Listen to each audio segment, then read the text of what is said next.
Hello, folks. Is that working? It is working. Excellent. That's working as well. Hello, folks. How you doing? It's me, Millie. Oh, it's cold today. It's cold because we're in space. Indeed. We're in space because we're going to play some Ironforge Star. I just start again, eh? Take a sip of coffee. Take two. We're in space because we're playing some Ironsworn Starforged.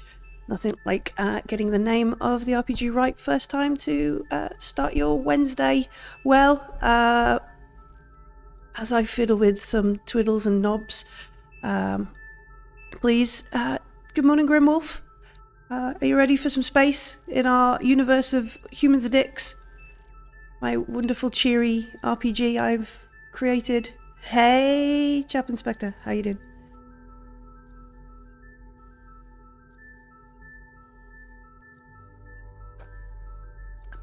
Coffee's good. I've got my dice tray. I've got some real dice here. We've got the wonderful website that we were talking about last week. What is it called? Let's get the name. Stargazer, that's it.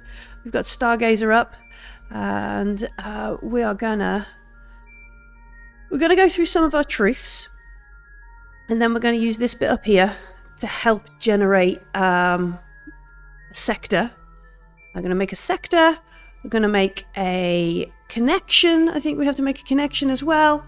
And then we might head off and start our game. Well, I say start our game because prep is play. But yeah, we might head off and do some adventuring. Hey, Canlon, how you doing? So, let's remind ourselves about the truth. There was a cataclysm on Earth. Interdimensional entities invaded reality without warning. These implacable, enigmatic beings ravaged our homeworlds, and we could not stand against them. With the last of our defences destroyed, our hope gone, we cast our fate to the Forge. Here we can hide. Here we can survive. We decided that it was the angels. It was essentially rapture. Rapture happened, and we ran away. That's what happened. We ran away. Our exodus was through a mysterious alien gate provided instantaneous one-way passage to a place we've called the Forge. In the midst of the cataclysm, our ancestors found a strange metal pillar on our homeworld's moon. Map on the surface of this alien relic detailed deep space locations of the Iron Gates, massive devices which powered artificial warehomes. With no other option, Exodus ships fled through the gates and emerged here in the Forge. Boded well. Just run away was our option here. Our communities, few survived coming through the journey to the Forge and were scattered to the winds into this perilous place. Settlements are often small, starved for resources and on the brink of ruins. Hundreds of far-flung settlements are lost and isolated with the untamed chaos of this galaxy. We do not know their fate. Great. Iron vows are sworn upon totems crafted from an enigmatic metal we call black iron. Black iron was first forged by a long-dead civilization. Some say it's a living metal tuned to the hidden depths of the universe. Remnants of this prized resource are found within ancient sites throughout the Forge. Resistance to damage, corrosion, but can be molded using superheated plasma at specialist facilities. Ironsworn carry weapons, armor, or tokens crafted from black iron and swear vows upon it. Laws. Truth about our law is that laws and governance vary across settled domains. Bounty hunters are given wide latitude to pursue their contracts. Their authority is almost universally recognised and supersedes local law. Through tradition, influence and power, the powerful Hunters Guild is given free rein to track and capture fugitives in the most settled places. Only the foolish stand between a determined bounty hunter and their target. There are three dominant religious orders in our Forge. They battle for influence and power. Our communities are often sworn to serve one of the three doctrines: leavers, returners, and deservers. The leavers, obviously, who are happy that we left Earth. The returners, who think we should go back and either help who's there or face what was left, and the deservers who think we are deserved of the Forge, and this is our atonement for mankind or something. For many, faith offers purpose and meaning, but also divides us. Throughout our brief history, the Forge leaders of these factions have pitted us against each other. For this reason, some apostates who disavow these religious orders follow a different path.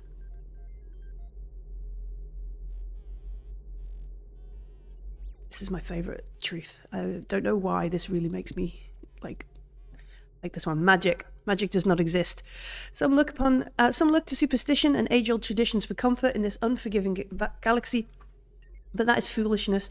What some call magic is simply a product of technologies or natural forces we aren't yet equipped to understand. We have no magic, but we are the ones who escaped. Communication and data. Much was lost when we came to the Forge. It is a dark age. Knowledge that remains is a commodity as is valuable and the rarest resource. Information collected, hoarded, and jealously guarded. Ships and outposts endure prolonged periods of isolation, and rumors or disinformation are used to gain advantage or undermine foes. What is our truth about medicine? The Menders are an order of sworn healers who preserve our medical knowledge and train generations of caregivers. Advanced care is only available within the larger settlements, but even remote communities are often served by a novice mender. Some menders are travellers who offer preventative care and respond to emergencies in isolated communities. Artificial intelligence. What about that? Artificial consciousness emerged in a time before the Exodus, and sentient machines live with us here in the Forge. Our ships, digital assistants, bots, and other systems are often house advanced AI. For a lone traveller, machine intelligence can provide companionship and aid with the perilous depths of the Forge. War. What's the truth about war? War never ends. Bit Fallout either. Talented weaponsmiths and shipwrights craft deadly high-tech tools of destruction. Dominant factions wield mighty fleets and battle-hardened troops. Those in power have access to weapons of horrific destructive potential. Skirmishes and wars flare across settled domains. Most are pawns or casualties in these destructive campaigns. Nice. We were at war when we left. We came to a new place, and we just set about squabbling again. Life in the Forge was seeded by engineers by the Essentia, ancient entities who enact their inscrutable will in this galaxy. The Essentia are the architects of life within the Forge. These omniscient beings are rarely encountered and have powers and purpose beyond our comprehension. Some worship them, others resist or rebel against them, but trying to defy the will of Essentia is like standing at the shore of the ocean to thwart a tide. They are inevitable. Precursors, who came before? The biomechanical life forms we call remnants, engineered by ancient civilization as weapons in a cataclysmic war, survived the death of their creators. On scarred planets and within ancient vaults through the Forge, remnants still guard ancient secrets and fight unending wars. War. And then down here behind me, you can't quite see it. Horrors. Most insist that horrors aren't real. Spaces know the truth. When you travel the depths of the Forge, be wary. Death is not always the end to our suffering. Some say we are cursed by those who did not survive the cataclysm. The veil between life and death is forever weakened. Supernatural occurrences and entities are especially common near white dwarf stars. These stellar objects, which spacers call ghost lights, are the decaying remnants of a dead star. Spoopy. Those are our truths. Those are our truths. Now we need to... Oh, I should tell you about my character as well. Because everybody likes to talk about their character. Our character is Ash Silver. They are a Void-born. Most suited to life in the Limitless Void. When you are in space or a space-bound vehicle or station, increase your momentum reset by 1. When you enter planet-side or a high-gravity environment, lose 1 momentum. They are an augmented scavenger. What is our... Come on, show me our Oh, I need to click on here. Ash has been alone as long as they can remember. People think that they're a remnant, but they don't know if they are. Some sort of discarded experiment, like something for a war that was never used or finished. I want to find who did this to me and know why. Why? They're covered in mechanical components. They look like a random mishmash of machine components and skin. They're quiet, more at home alone than in crowds, and they favour a big hood, gloves, and oversized clothes. And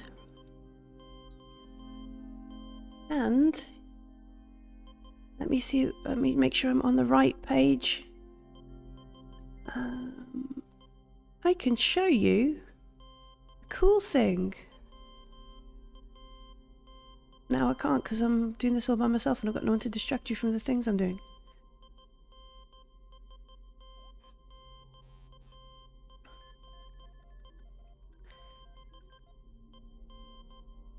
Let me put that over there and we press that. Look! Already we have a picture of Ash Silver. That's them. Thank you very much. I don't think they're here in chat. Let me just check. Let me go ahead and have a... Say hi if you are. But Naren and Zeta over on our Discord, who also put us onto this website, drew us a picture. I believe they drew this picture whilst we were playing Coriolis last night. But yeah, there's a big cloak and definite 7 of 9 vibes going on here. Definite 7 of 9 vibes. Which, I guess that's what Ash is a bit like. I guess that's what they're a bit like. Because they're a mishmash of components. You see, I see 7 of 9. She's quite pretty. I don't think Ash is that photogenic. I don't think people want to look at Ash in the same way they look at 7 of 9. But this is a very cool picture. Thank you so much for drawing me that. There's a very Star Warsy theme in the background as well. You see all the, like, I want to point to it, but I shouldn't. All the cool sort of Star Warsy like style round cantina sort of buildings. I like it. It's cool. It's cool. Let's get rid of Ash. Make them go away. What else do we need to?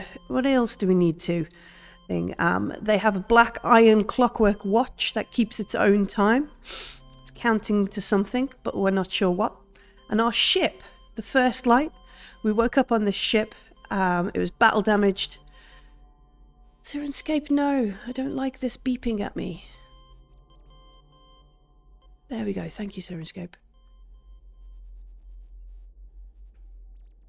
Hope it doesn't make the beeping music again. There we go. So I woke up on the First Light. It was battle damaged and broken. I spent some time making it work. I don't know how I got here or who I was fighting. The hull is fused with strange organic growths. And the timers and clocks are always just that little bit off sync. Just that little bit out of schedule. My call sign is Splinter. Do I have any challenges? I have my vows. Who made me augmented? Why? Why? And then today we're going to do this sector. Sector's name is Accursed Vigil. Alright. Yeah. So let's... where is the PDF? Right, let's put the PDF there. I'll have a look at it myself here. Okay. So,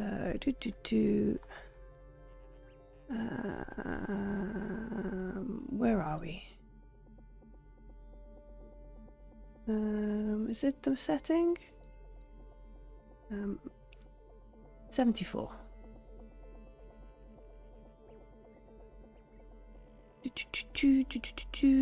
This is what you came for. Me clicking through pages. Hey, it's real, right?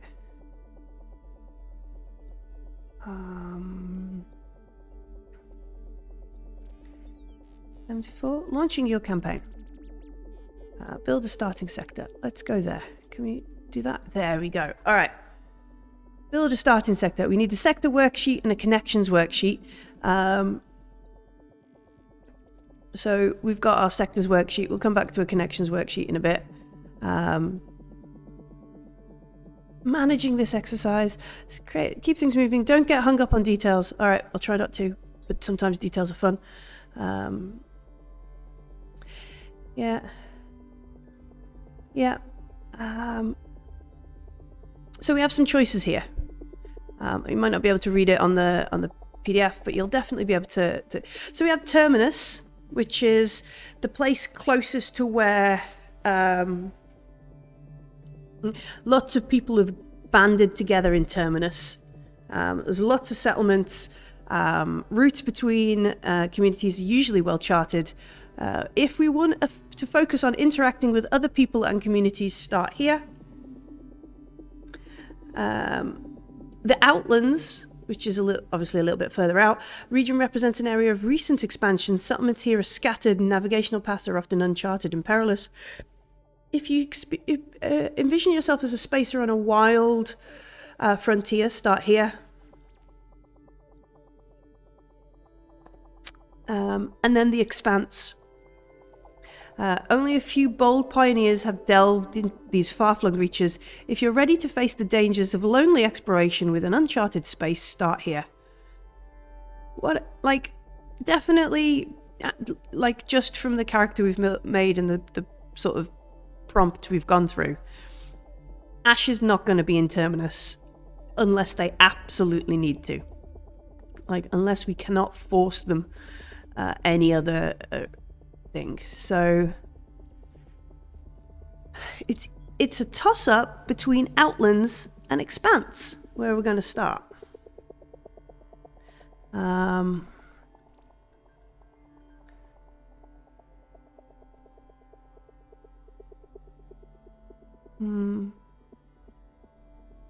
think we're going to pick Outlands. We're going to be in the Outlands because there's enough. Maybe our plan is to always go to the Expanse. We just need to get our shit together first. So we're going to start in the Outlands. Cancel. Where are the oracles? Where's that? There we go.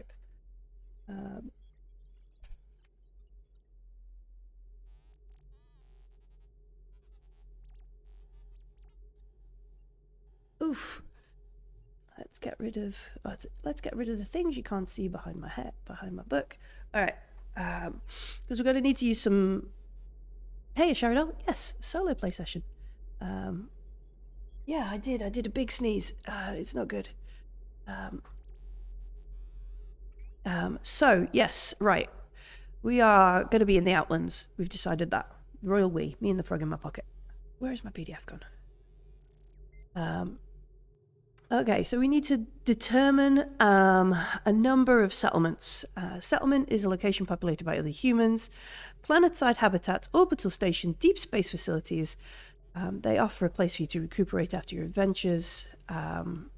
So where are we? We're in the Outlands, which means we're going to generate 3 settlements.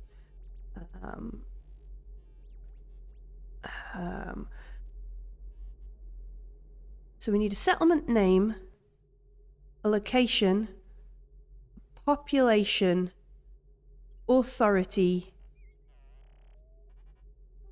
and a project. And then we're going to write these down. Keep it short and simple. Okay. Okay. Name, location, population. I guess location is whether they're planet, space, deep space. Okay. Settlement. There you go. So you can see as well. Region. What did we say? We're in the Outlands. Why is it? Is that gonna let us... Oh, and it lets us plot it down. Okay. Alright, so it's planet side. It's called Reverie. Its population is dozens. I like it. Its projects are exploration. An exploration? Can we re-roll that? How do you re-roll? Terraforming. Alright, exploration and terraforming. Reverie. Dozens.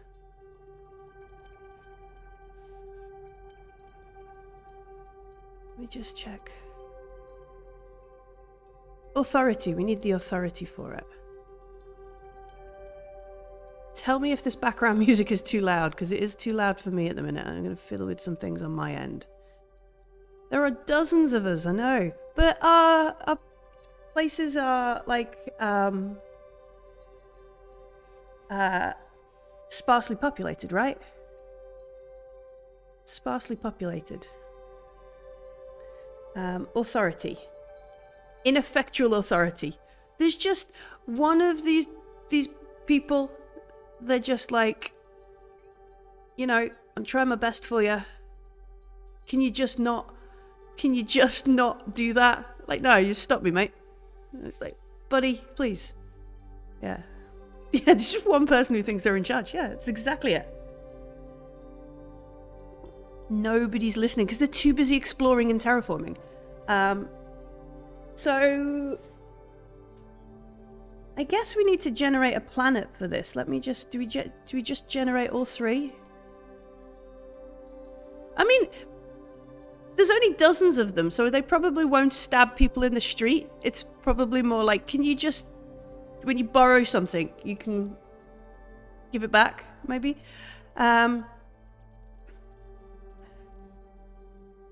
Okay, planets...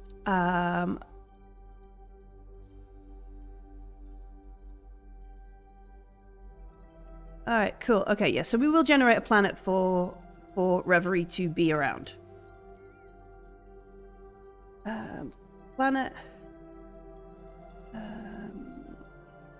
It's in the Outlands. It is a furnace planet. I guess that makes sense.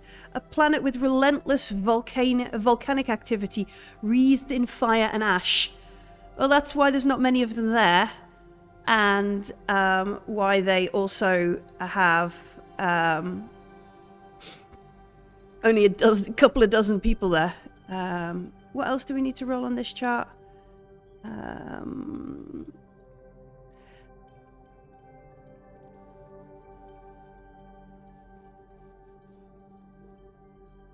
Planet side. Okay. Yeah, but it's a dry heat. Absolutely is. Alright, let's see what we can see from space. Presumably it's some volcanoes, but there might be something exciting. I don't like that. It says precursor vault. Okay, if you can't read it, it says precursor vault orbital. Do I like that? I mean...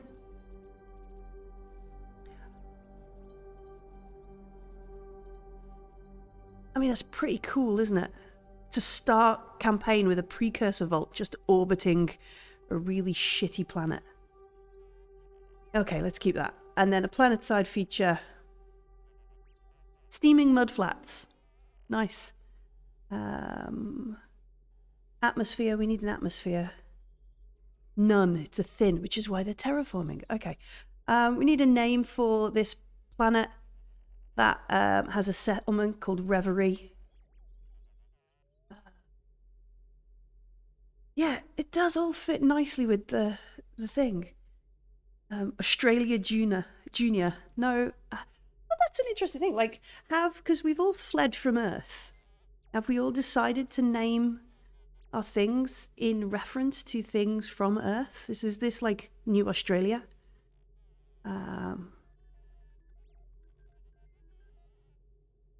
New Australia. Let's. It's got a random roll here. Draconis. Fits. All right.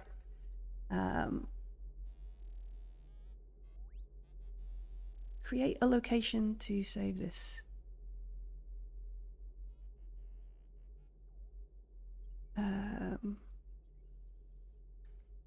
Draconis.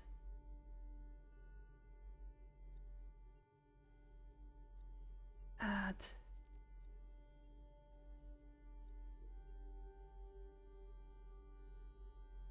Set location to save Oracle generated content and enable search for this cell. Okay. So we can...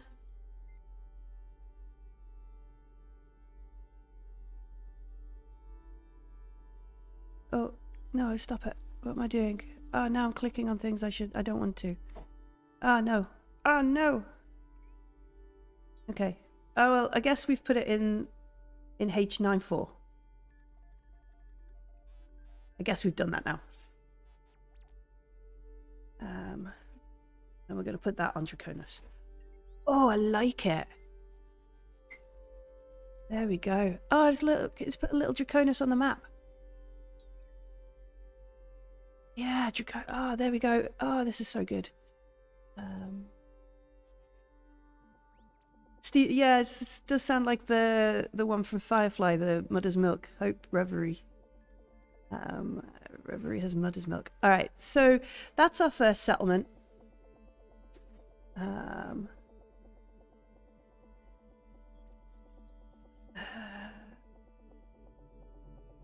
So we need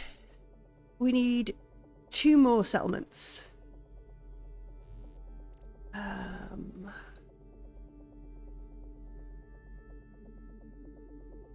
2 more settlements.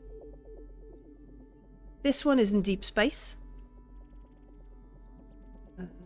Its name is Janus. Its population is hundreds. Hundreds of people live in this deep space station.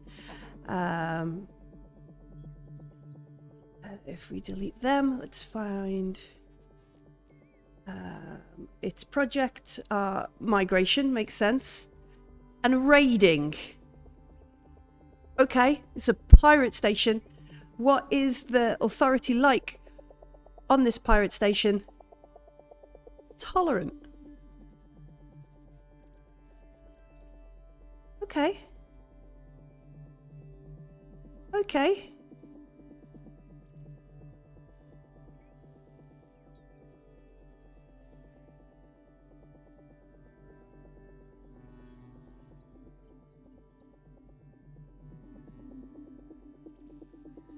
Okay.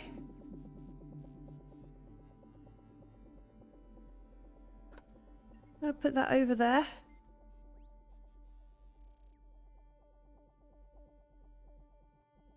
Janus. We don't need to generate a planet or anything like that. It's just a deep space station.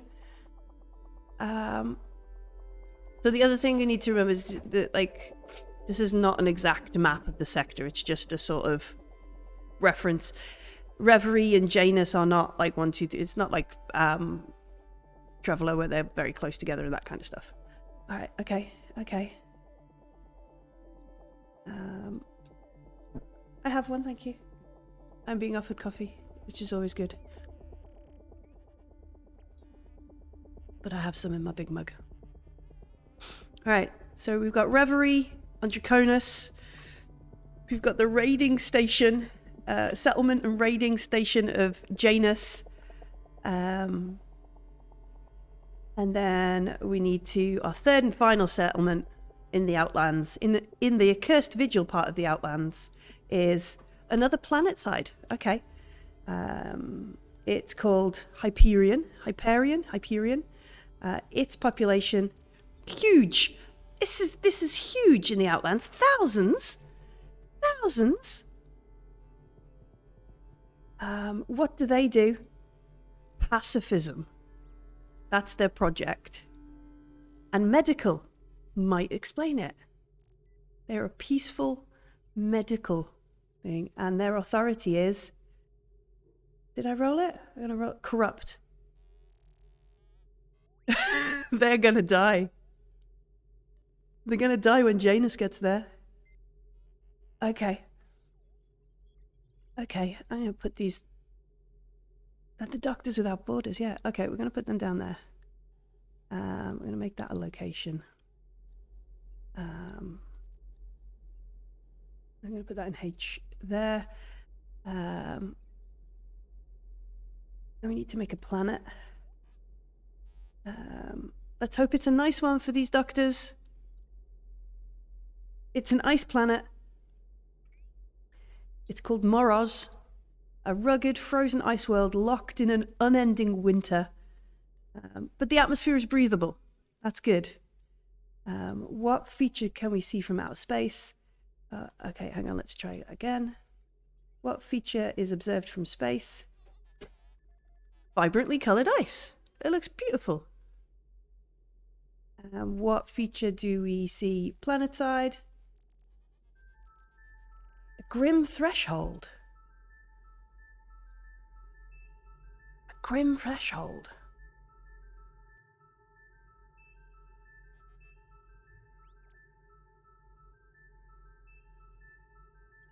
What does that mean?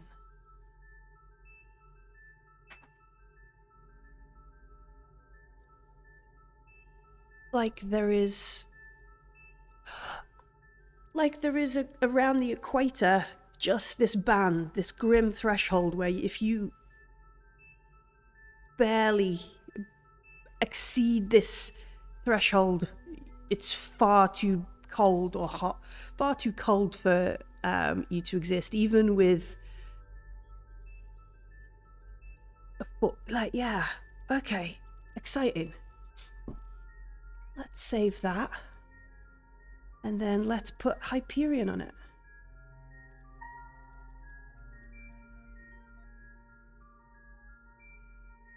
Oh, it's a prison planet, yeah.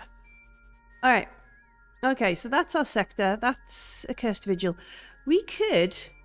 Do we want to generate stars?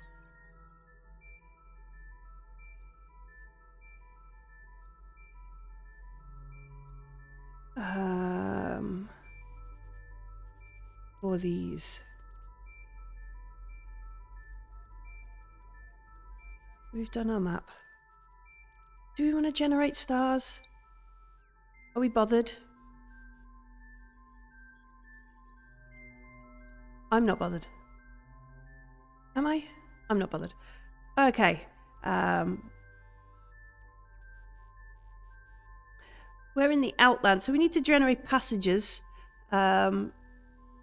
Passages are like roads that'll get us to and from places.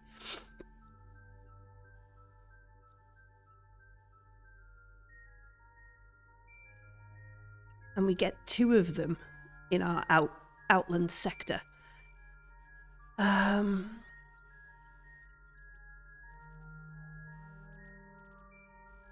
So, passages as lines on your sector map. Each passage must do one of 2 things.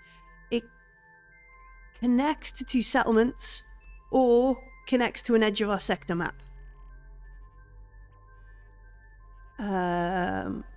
Okay, so how do...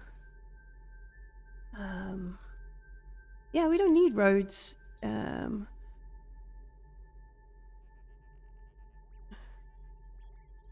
If we do this...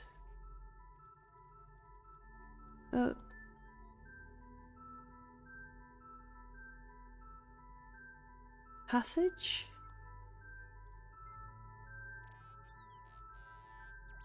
Oh, do we need to add a vault around Draconis? We might do, actually.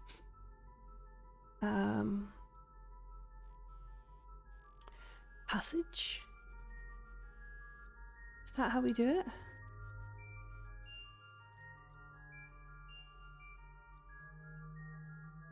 Ah, that's what I've done. Okay, let's clean up my map quickly.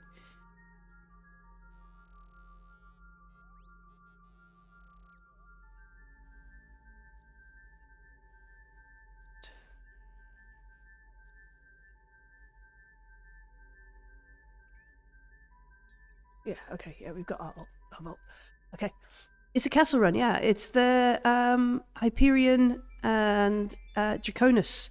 Sorry, the Moroz Draconis run. which obviously the 12 people from Draconis, from Reverie, do all the time because they're in such a lawless town with the one guy to just run backwards and forwards after they get stabbed. I don't think anybody would want to make a passage to Janus, because that sounds like a dick. And there's definitely a passage. There's definitely a passage from Hyperion to the edge of the sector, which is not a long one. So we'll do that. I keep clicking the wrong thing. Okay. There we go. So those are our two passages. Do we need to do anything else for our sector? It would be helpful to have... So we're going to zoom in on a settlement.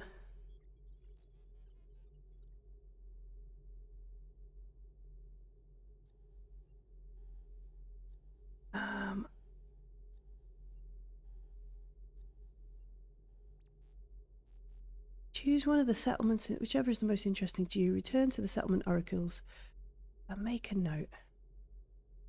Okay, so are we more interested in the 12 people on Draconis? It's not 12, it's dozens. So it could be like 30 odd people. 30 odd people on Draconis, in Reverie on Draconis, or the thousands of people living in Moros who are all pacifists. Medical pacifists.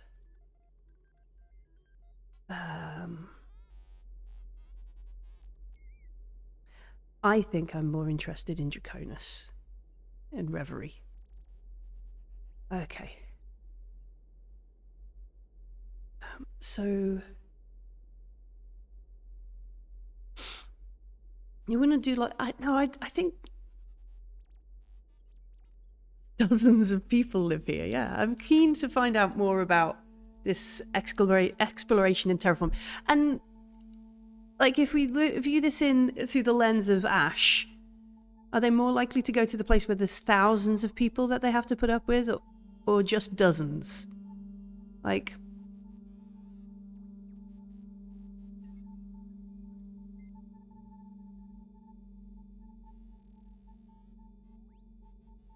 I think they like a place where they don't have to put up with a lot of people. Okay. So what are we generating here for our settlement?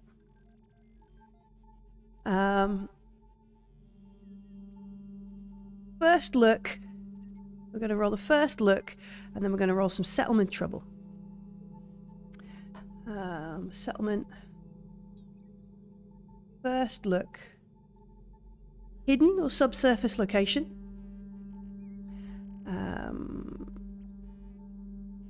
So let's put that in here. And then also very defensible location. Yeah. Especially with raiding folks like Janus around. And then trouble is hostile life forms.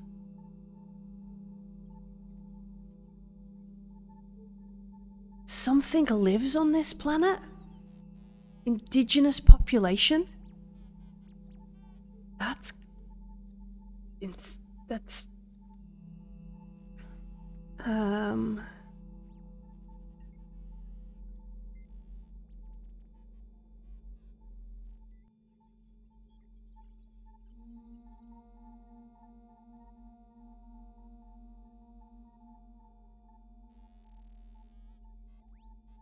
okay. Let's just... Hidden or subsurface location. So we're not gonna say it's hidden. It's just a subsurface location. Canlan, I haven't rolled for the star. I guess we could roll because I wasn't going to bother. What's this loopy bit of hair? I wasn't going to bother for the star, but I could.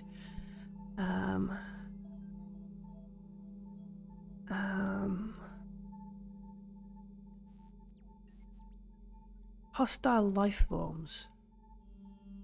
What is that? It's Tremors situation? Why would we have a subsurface location if Tremors live on the volcanic planet?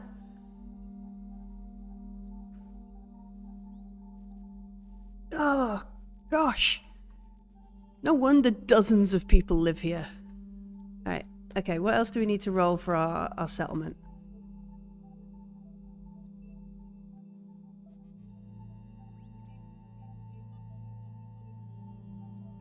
We don't need to roll for the vault in orbit. A connection. We need to make a connection.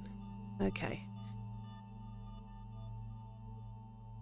Where on here? Gosh, this place is horrible. Why did we come here? Oh, because we don't like people. And there's a mysterious vault. Okay. Dozens of people in this ineffectual authority town. Bless it. Okay. Anyway. Yeah, they're all hiding from the raiding parties on Janus. Jesus, that place sounds scary already. Right. What are we doing? Where can we put contacts? Is there a place in there? A campaign? No. Factions.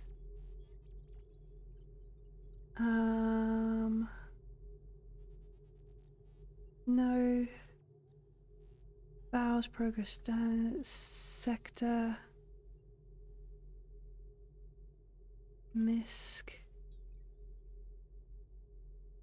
Character? Is that my character?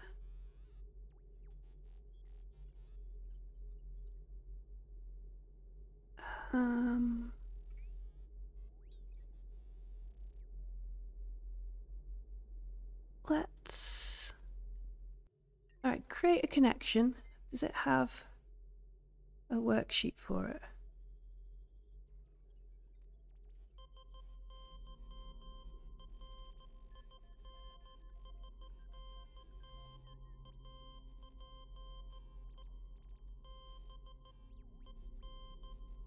Let's see, so there's a worksheet for it, so there might be something on Stargazer that'll...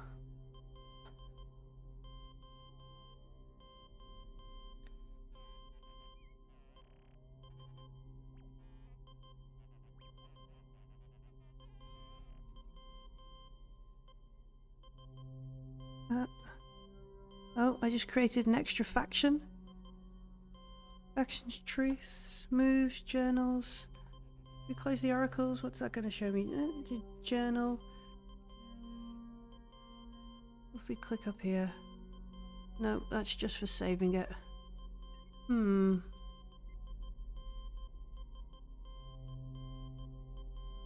Progress. Oh, thank you. Thank you, Kenlin. Progress. Okay.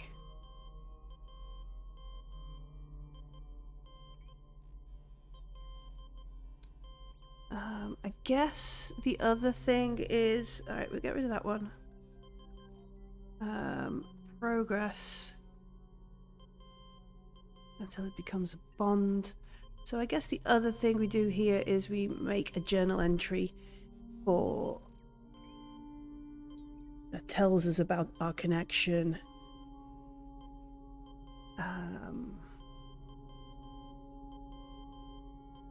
As well.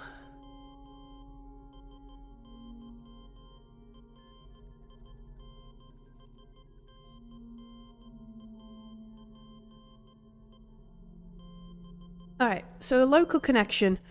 This is somebody... This has got to be somebody that lives at Reverie. Lives at Reverie. And then we're going to need some oracles for this, aren't we? Is this a character? Yeah, it will be a character. Okay, let me just read this. Okay. You create corrections with a single connection, but you almost okay.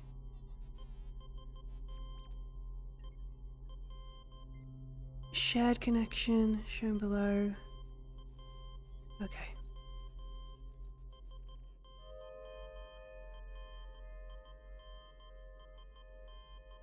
Connections are not shipmates or companions, they're independent characters whose lives occasionally intersect with your own.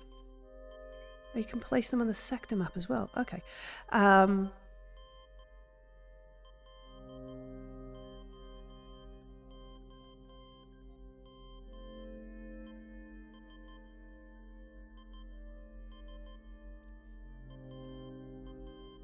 Alright. The ineffectual authority person. That's who we're going to make as our contact.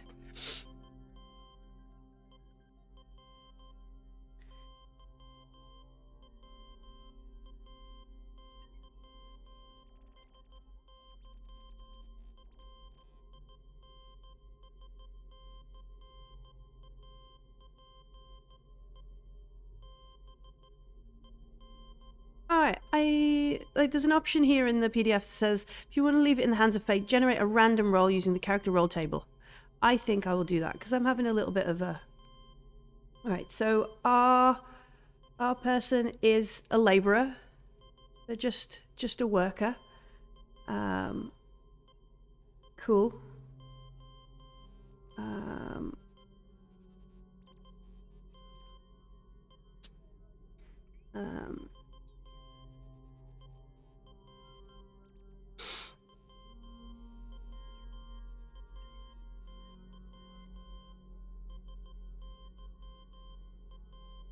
Okay, so just a labourer.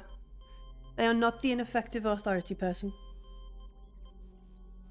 But they are perhaps the person who's like, there's dozens of us, that should be our town motto.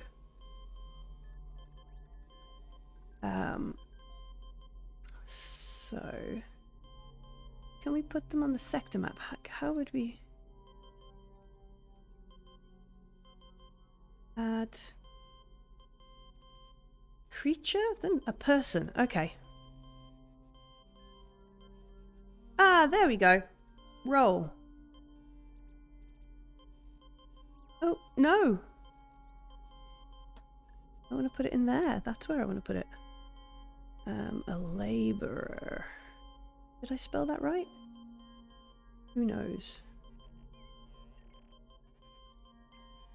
What else do we need to roll then?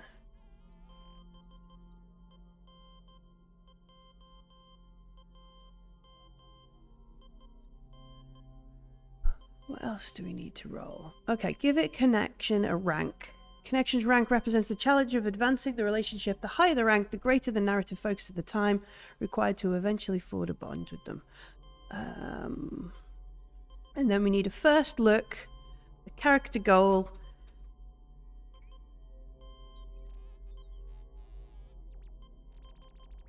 and a character aspect. Okay. First look. Oh, no, what did I do there? That wasn't what I wanted to do. First look, they are ill-equipped. Ill-equipped twice. I don't want to be doubly ill-equipped. And tattooed. Sounds like a belter. Okay, our person, first look, is ill-equipped and tattooed.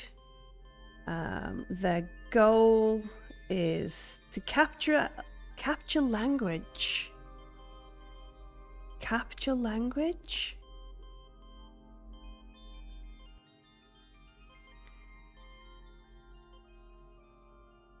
Capture language. Okay. What? And then a revealed aspect. They're ambitious and wise. Oh, no, didn't mean to do that. I'm going to copy that. Put that there. Their call sign is Bloodshot.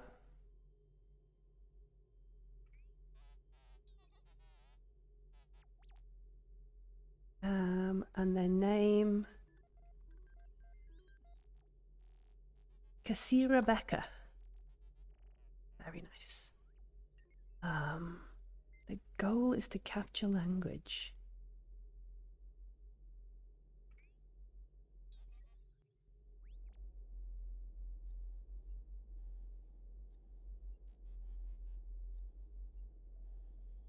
All right.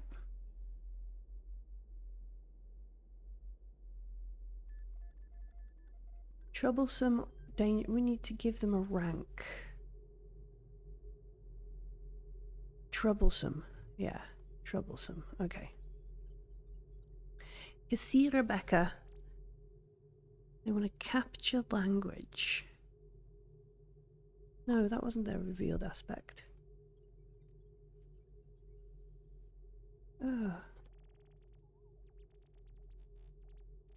What was their revealed act? It was wise and... Oh, no, we're going to have to roll again for Kassira. Damn it. Obsessed and influential. Okay, that's cool.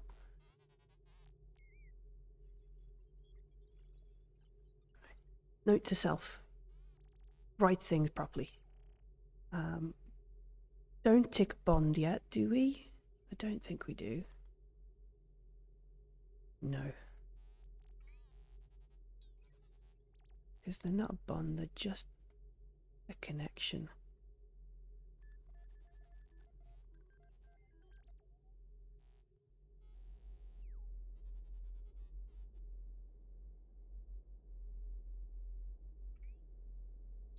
Alright, so now we've got... Let's come back and look.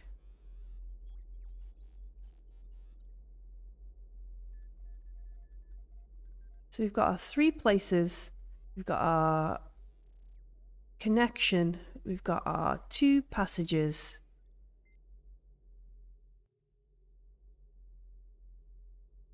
We need to roll for...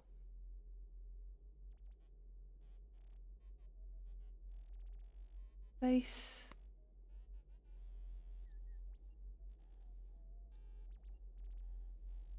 Disk.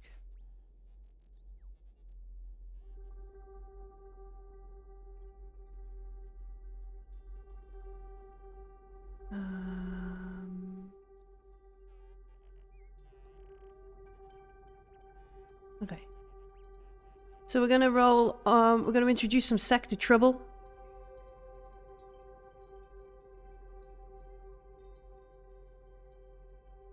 D100. Let's see what we get here. Where are the dice?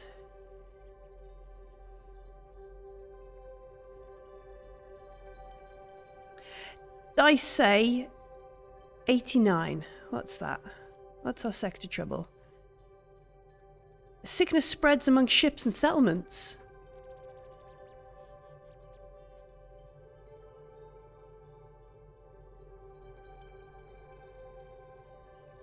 Okay. And then maybe we should write this in the sector notes. Kind of explains why thousands of people have moved to Hyperion.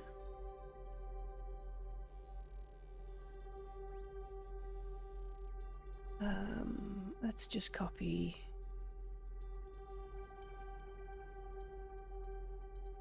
that. Maybe maybe Draconis was much bigger.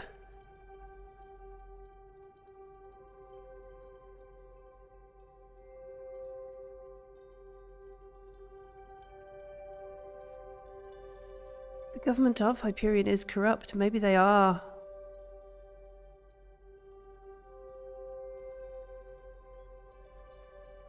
The pacifists as well, so plague would be a way to deal with people without... Because remember, humans are dicks. That's the overriding thing in our stuff. Humans are dicks. Alright. Humans are dicks. Our overriding theme here.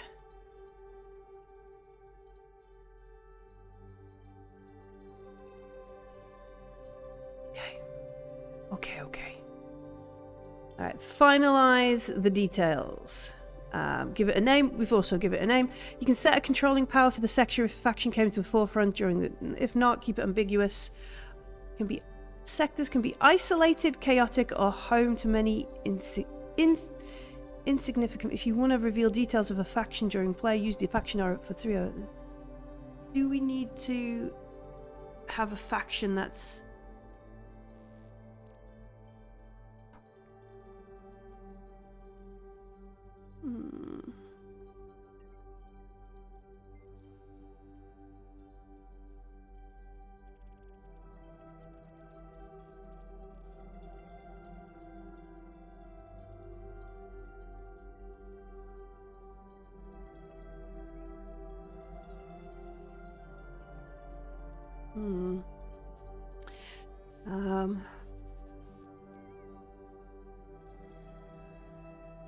No, I think that's done.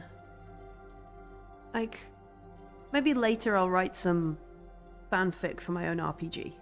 Maybe later. What I am going to do, though, is after chugging a pint of coffee and an hour of play, I'm going to take 2 minutes for a quick comfort break. I will be right back. And perhaps we can get into some of the first bits of our game. Well, no, do you know what I mean? I'll be back in a couple of minutes.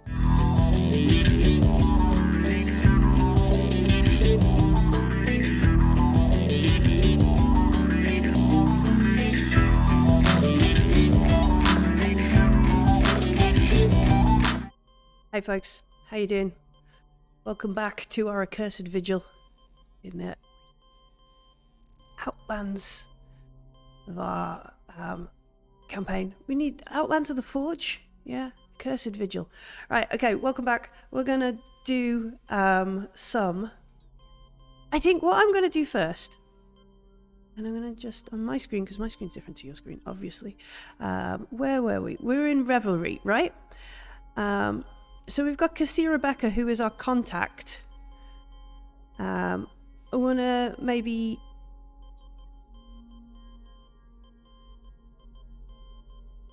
I want to perhaps flesh out a little bit about Kassira.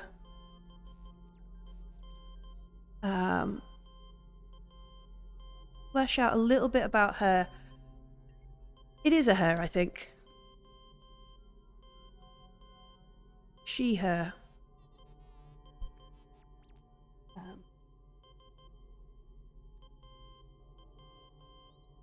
Just move my mic so I can type easier. Oh, it's this beepy track again. Let's see.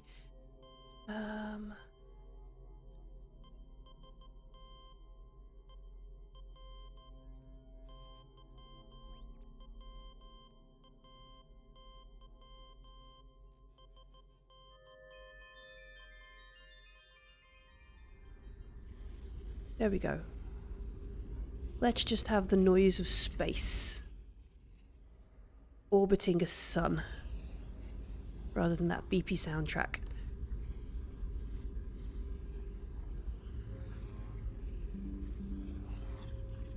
That's better. Thank you, Sirenscape.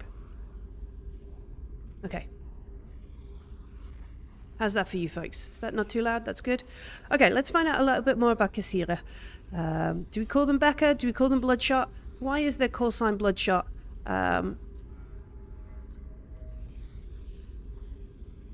Their goal to capture language, and their role as a laborer.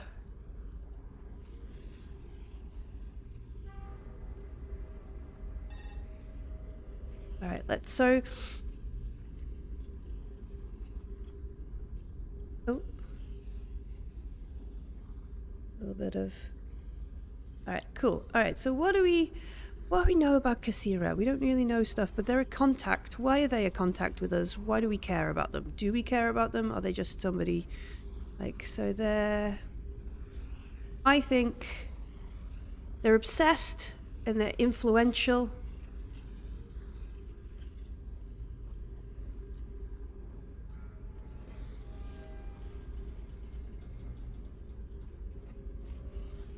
So Kassira is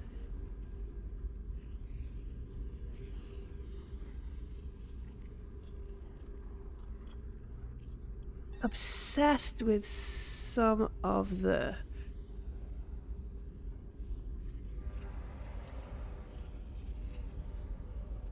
shrapnel from the precursor vault.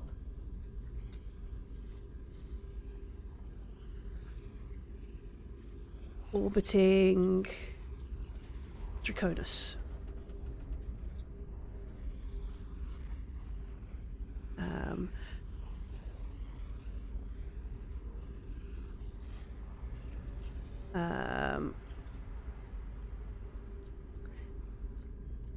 They're influential. Why are they influential? They're influential.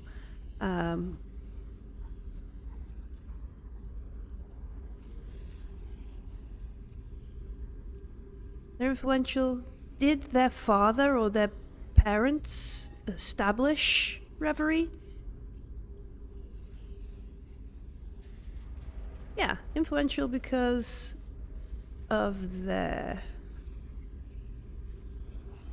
parents who funded Reverie.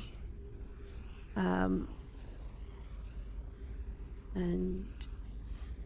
she works laborer. She works as a laborer because there's dozens. There's less than 30 folks on.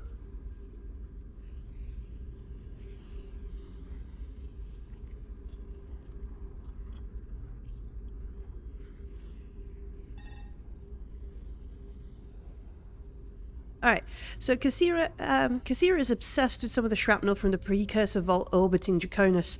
They're influential because they're parents who funded Reverie, and she works as a labourer because there's less than 30 people on the settlement. Everybody has to chip in.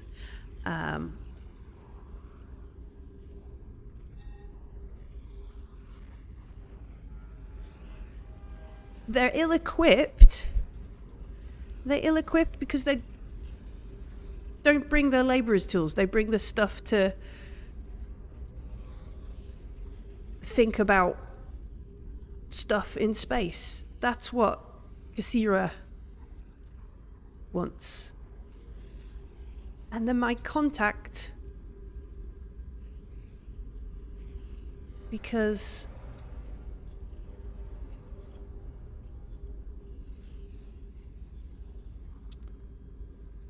of something.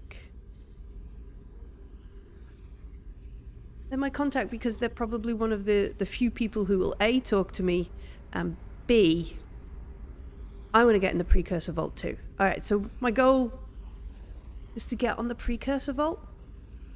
Okay. I like this.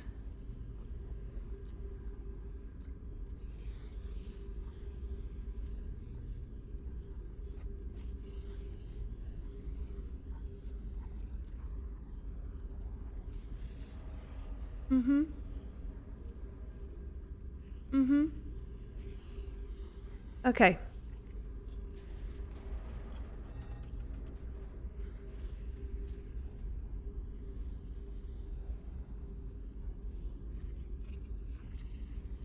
Alright. So, I think, let me bring this up so we can see. I think we are about ready to begin our adventure. About. Maybe not. Who knows? We'll find out in a moment.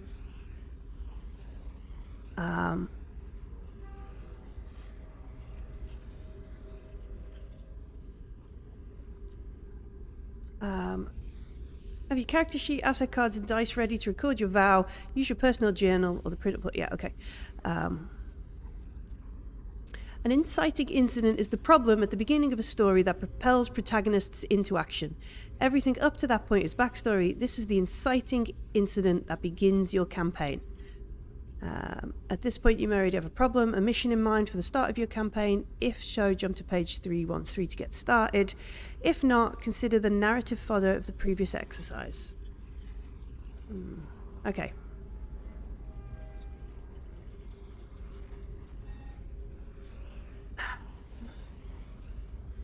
What makes a good inciting incident? That's a very important thing to think about here. Make it personal. Why is this important to your character? Most tasks are unworthy of a sworn vow. What makes this different? Make it a problem that won't go away on its own. Threats or forces that at the heart of the situation will see you through, even if you ignore them. Give it a ticking clock. The problem won't wait for you. If you don't act, things will get worse or fall out of reach. Up the stakes. If the quest seems too mundane, envision factors that might make inciting incident more interesting or complex. Limit the scope. Don't try and save the universe out of the gate. Envision a trouble or goal that seems manageable, something you can overcome in a session or two of play. Okay.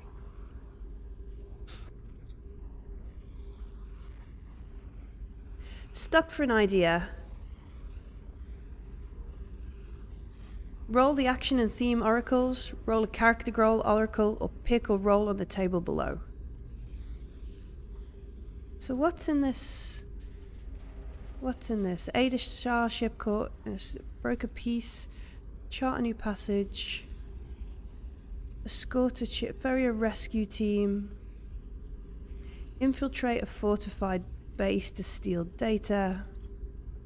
Okay.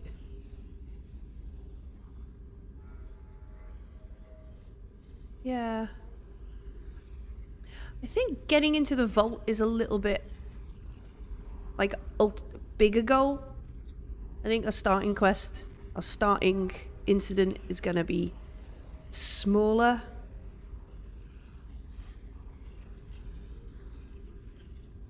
Well, maybe it's not.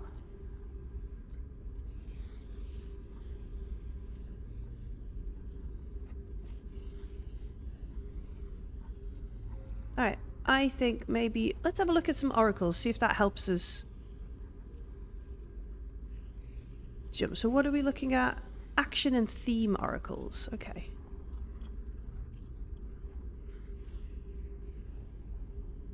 Action, suppress, theme, the truth. Suppress the truth.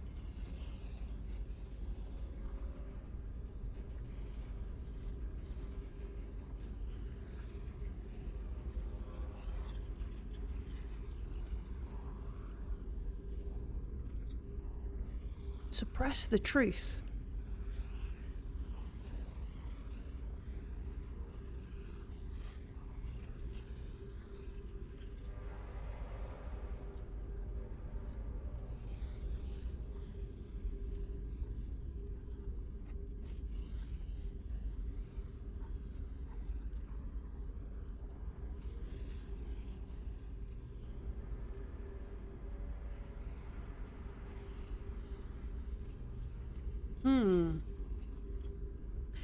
Help hide the location of... What if... Because if we go back to our truths,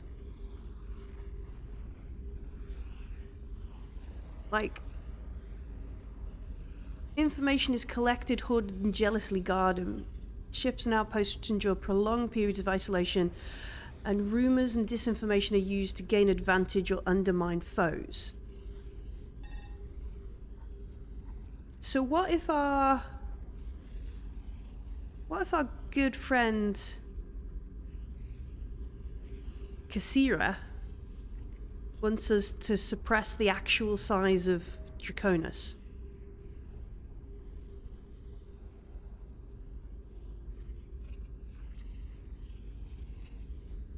Like, really Draconis has suffered with the plague? Because there's sickness. Sickness spreads among ships and settlements. So what if Draconis was much bigger?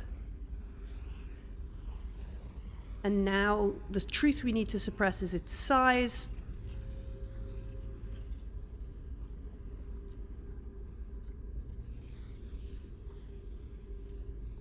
How is that a thing? Where is my PDF?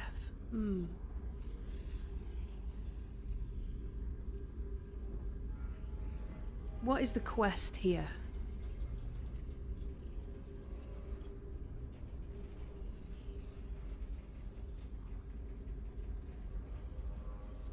Is this a good inciting?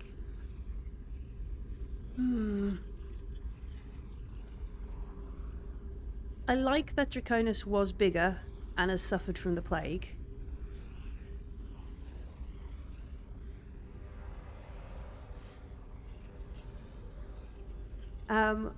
We are trying to work out our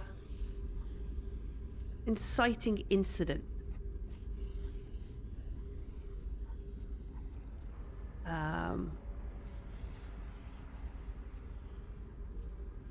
Yeah, if it was bigger but only dozens remain, it might be more vulnerable. So we're trying to work out our inciting incident for our campaign. Our contact, Cassie Rebecca, on Draconis, in the settlement of Reverie on Draconis, which do terraforming and exploration, need us to help keep the size of their settlement under wraps. What if we need to go and pick up? Because we also have this big, we have Hyperion, don't we? We have this big bunch of pacifist, corrupt pacifist medical people. Thousands of them. All right. So what if we just need to go there and pick up medical supplies?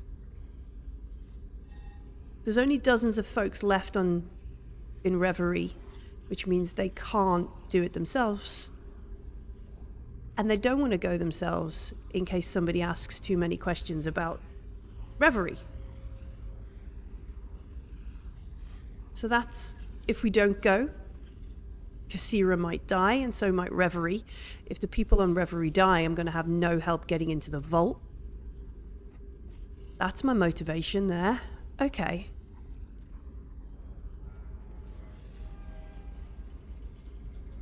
Does that sound... And we need to hide the truth.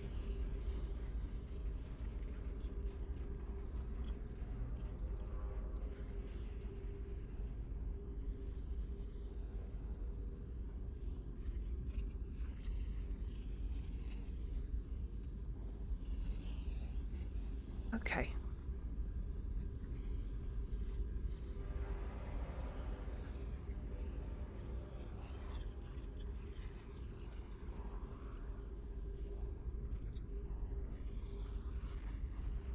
Yeah, it's either get more medicine than needed, or because I am not attached to anywhere,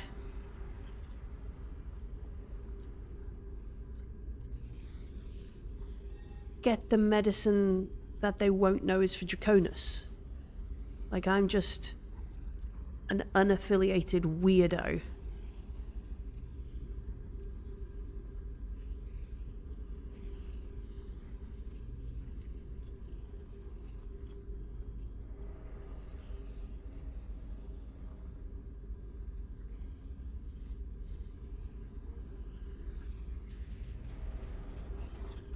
Yeah, okay.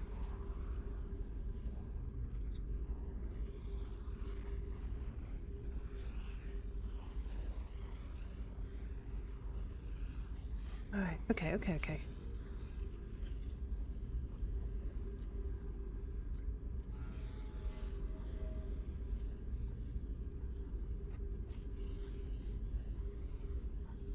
Alright. Let's...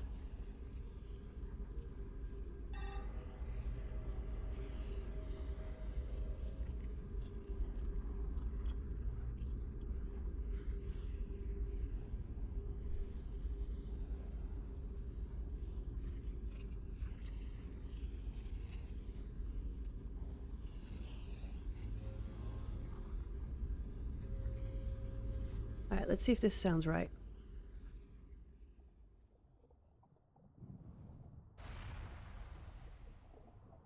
Drop that down a bit. Set a bit of sound. Yeah. Okay. So, let's set the scene. Let's get this shit rolling. Let's set the scene. We start on Draconis.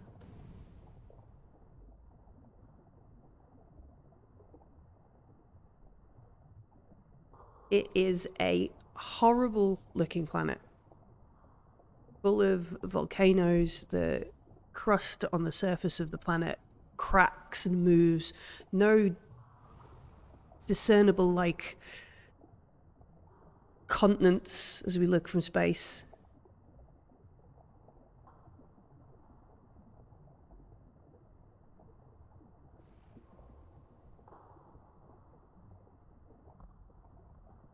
We can see these sort of steaming kind of mud flats close to where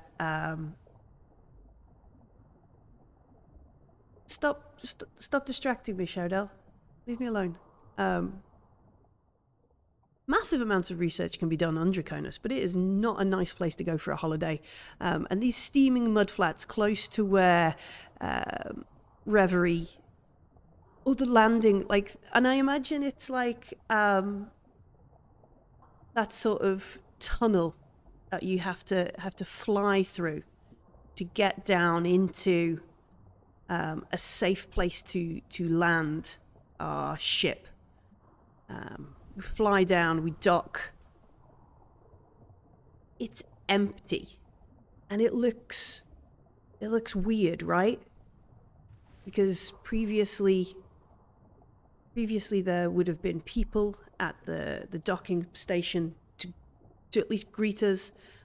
Perhaps there would be an update of news, of information, connections, post, that kind of stuff that a ship landing a planet would bring, because information is so scarce.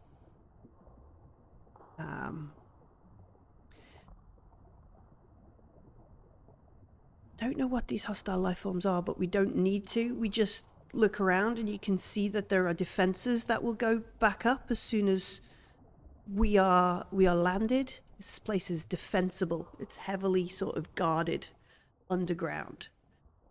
We leave our ship. We walk through some underground tunnels. We can't tell what the light, what the time of day it is once we're underground. We head through corridors led perhaps by somebody who looks like a guard, and we arrive at an office of some kind, and we expect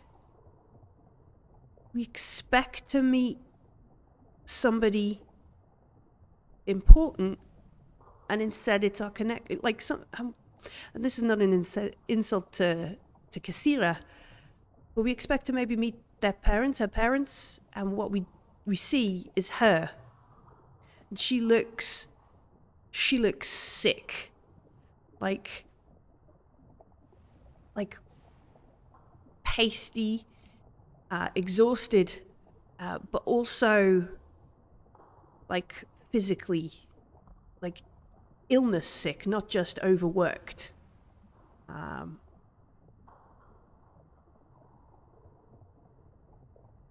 And she looks at us, not with the kind of revulsion we're used to, because we are part machine and we are weird. People dislike Ash. But with a little bit of like, I'm so glad you came. She looks at us and she says, like coughing into a handkerchief or something, like she is rough. We need medicine.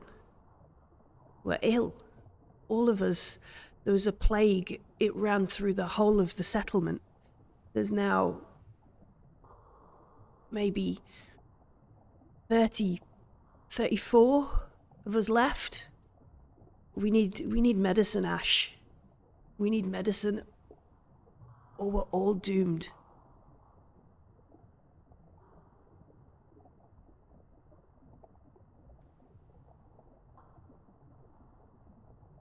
And that would be where our credits begin. That's like Ironsworn comes up, I think.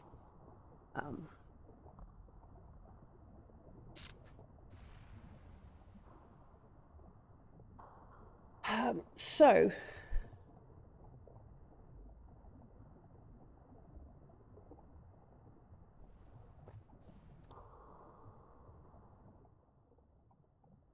Roll credits, exactly. So, we need to swear an iron vow.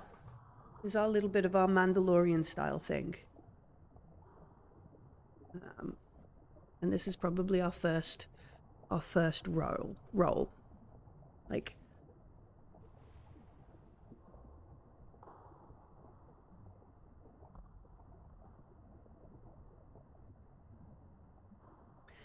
so we're going to swear an iron vow. We're going to swear an iron vow.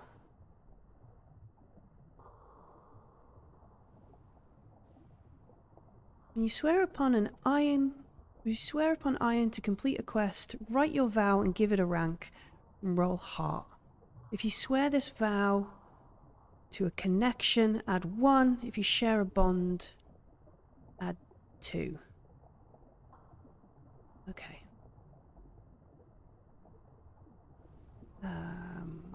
We need to... Good shout, Canlin. We need to write Kasira in our... Oh, she has her own. She has her own thing here.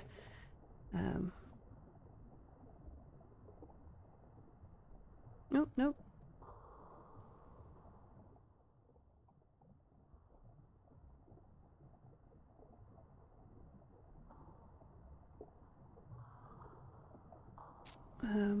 Is it worth... We don't need to put...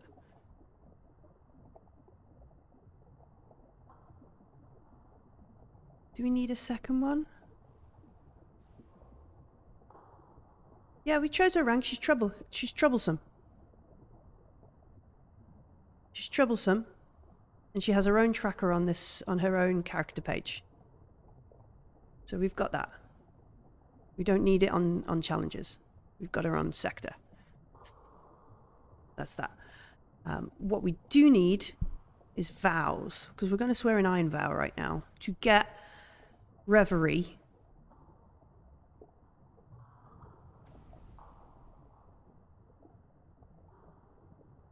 Get Reverie its medicine.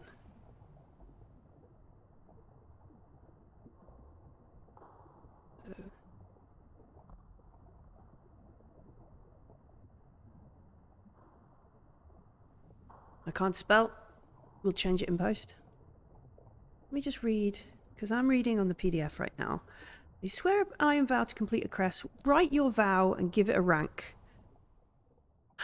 So is this troublesome, dangerous, formidable, extreme, or epic? I think that one was epic. That's my iron quest. I think it's dangerous. Do we need to set a timer for this?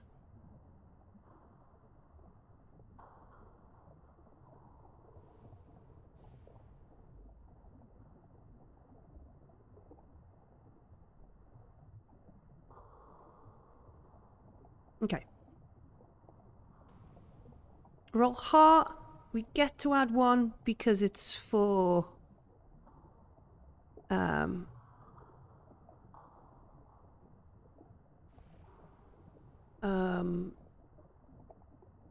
Get to include 1 because it's for Bloodshot, for Kasira. Yeah, so we made it dangerous because obviously we're We don't know it, but I suspect that this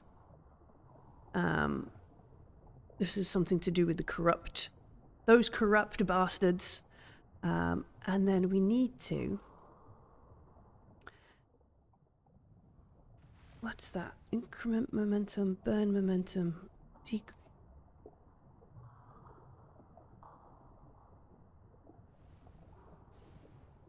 Oh, no, that's not what I meant to do.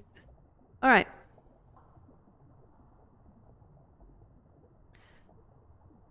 Is this gonna add... All right. Roll plus attribute. I'm gonna roll heart plus attribute plus 1. How's this Iron Quest gonna go? Ooh, a strong hit with a match. Right, okay, matches is like crits. All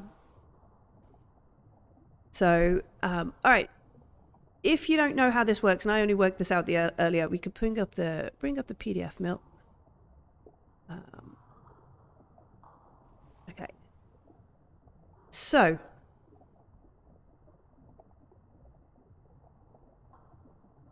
So, rolling the dice. You have an action dice, which is your d6, and we have 2 d10s. D10s basically set the difficulty, set a target number. Our D10s in this instance were 2s. Could have been a 2 and a 5. We would have had to have beat a 2 and a 5. Our D6 plus our attribute is how we know is our roll, essentially. Our D6, this time we rolled a 4, our heart is 1, and because we're swearing it to Kasira, we get an extra 1. I'm not doing a very good explanation of how to roll the dice. Fortunately, we've got the website to help us out. And if you get the PDF, it is a really, really good explanation. Like, you can see this on the side over here. Tells you what to do.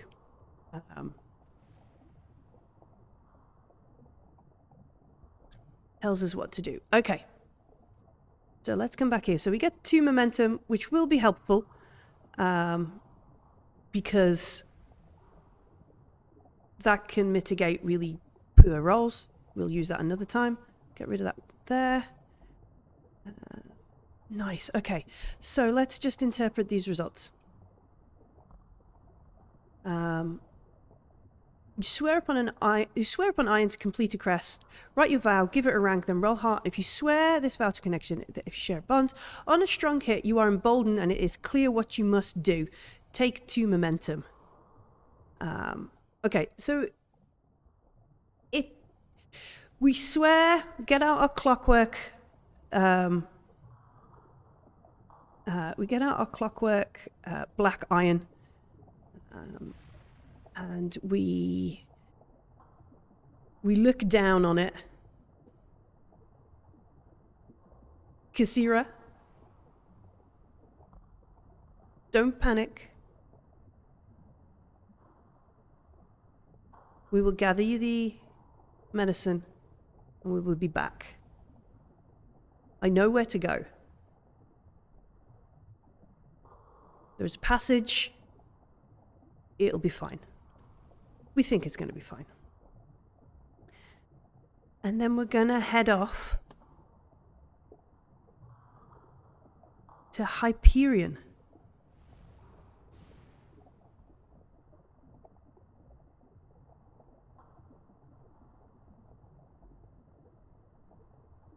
Mine's one now.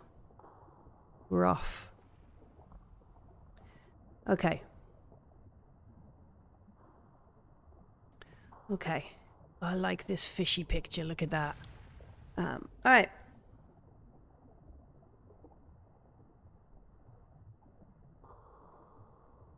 Three pillars of play. Quests, bonds, and discoveries. We're going to do this quest to increase this bond so we can go and do some discoveries. That's our thing here.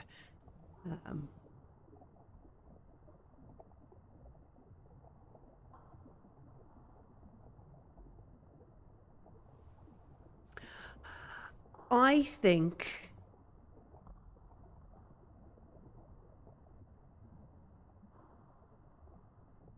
what I'm going to do, because we've been going for a bit, and I think, yeah, okay. So today our aim was to get to a point where next session we can begin play.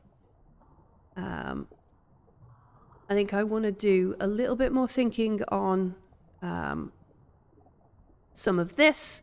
Maybe I also really want to, like, let's toggle this away. I also want to take a little bit of time. Like, I'm really getting into this. I really want to take a little bit of time to, at least for me and for those in, like, for the world we've created, to I'm finding this a little bit difficult to parse, so I want to put it maybe in a sheet, a PDF, and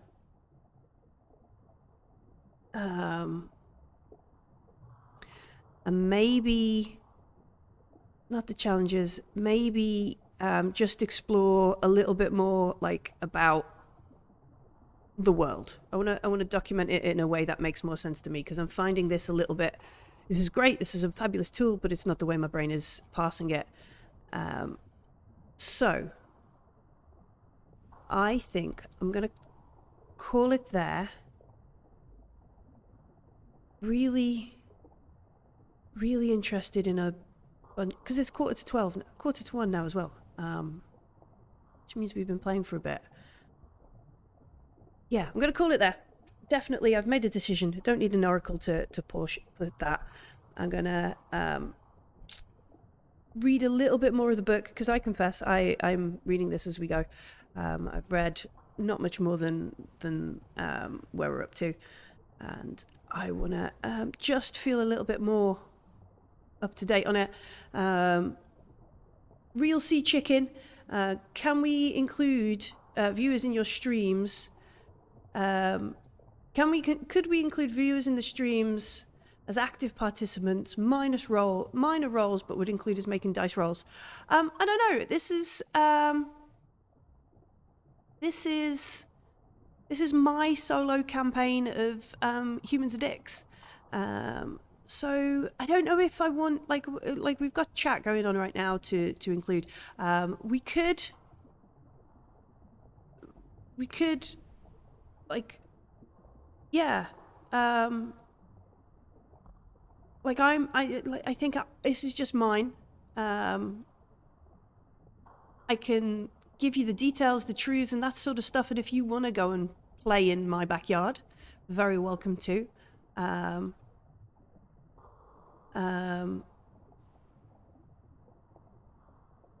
But for non-solo streams, like the other stuff on Garblag, we have done some stuff like that with patrons before. We have when we were playing Traveller. We did that for Traveller, and we had whole sort of diplomatic sessions and things for background stuff that was happening. I mean, a lot of that took place on the Discord. We haven't done it. Let me put Discord in chat. We haven't done it for so much recently. Also, some of the adventures in my Alien campaign also affected, also changed the way it was, things happened in some aspects, and like the missing team was actually the patrons that played. But yeah, we did something like what you're suggesting, Real Sea Chicken, with Traveller on the Discord. We had diplomatic sessions, and it was used as the backdrop for, like as Sharadel was saying, used as the backdrop for some of the stuff. We haven't done it with some other things recently, but yeah, come and join us on the Discord, and we can talk about it a bit more. But in terms of today, this is all we're going to do in Ironsworn, Starforged. I'm going to go and write up some lecture notes and remind myself what has been established and what's going on. Maybe buff it a bit more, and I will either share it in Discord or when we start next week, I will share then. What's happening later on this evening? There is some more Wrath and Glory. Could be the final session of it. Could be, the final of 10. Also, if you're starved for Garblag content, don't forget Gartopia was released at the weekend. Absolutely, chef's kiss, beautiful zine for expanding and improving your RPG world with a hack for Dodecker. If you don't know what Dodecker is, you should by now. Welcome to Garblag. That's not very helpful. Do come and join the Discord because there are whole sort of RPG based on the wonderful D12 created by Prime Garblag himself. And yeah, that's all today. I will see you very soon. Take care, folks. Look after each other. Bye-bye.